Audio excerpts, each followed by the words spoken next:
দেখো একটা খারাপ বুড়ো লোক আগে সিটের নিচে লুকিয়ে থাকে শুধু সুন্দরী তরুণী মেয়েদের প্র্যাকটিস উপভোগ করার জন্য। লোকটা একটা সিটের নিচে লুকিয়ে থাকে, কিন্তু কোচ তা সঙ্গে সঙ্গেই ধরে ফেলেন। কোচ রেগে গেলেও তিনি সরাসরি তাকে প্রকাশ করে কিছু করেননি, বরং চুপি চুপি সিটের সেনটা বন্ধ করে দিলেন এবং ঠিক করলেন সেই খারাপ লুচ্চা বুড়োকে একটা শিক্ষা দেবেন।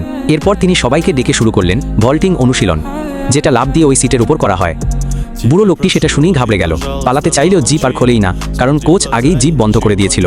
কি করবে বুঝে উঠতে পারছে না। এমন সময় প্রথম মেয়েটি দৌড়ে চলে এলো। নেমে সে সঠিকভাবে দাঁড়াতে পারেনি আর তার কবজিতে আঘাত পেয়েছে।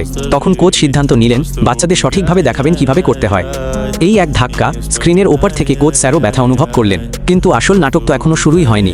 মেয়েরা কোচের দেখানো মতো একে অনুশীলন করতে থাকলো। প্রতিটা লাফই যেন মরণঘাতী, কিন্তু বুড়ো লোকটাও কম যায় না, কোনো শব্দ না করেই সহ্য করে গেল। খুব শিগগিরই মেয়েরা সেশন শেষ করল, কিন্তু কোচ মনে করলেন প্রথম মেয়েটির পারফরম্যান্স ভালো হয়নি, তাই তাকে আবার করতে বললেন। এবার মেয়েটির পারফরম্যান্স ছিল নিখুঁত, সে সরাসরি মাথায় আঘাত করল। কোচও মুগ্ধ হয়ে তাকে সম্মান দিলেন। অনুশীলন শেষে কোচ খেয়াল করলেন সিটের ভেতর থেকে রক্ত গড়িয়ে পড়ছে, কিন্তু তিনি মোটেই ভয় পেলেন না, বরং ঠান্ডা মাথায় সিটের জিপ খুললেন। আর দেখা গেল সিটের ভিতর রক্তের স্রোত। তো বন্ধুরা, খারাপ লোকটাকে কোচ এইভাবে শাস্তি দেওয়াটা ভালো লাগলে সাবস্ক্রাইব করো।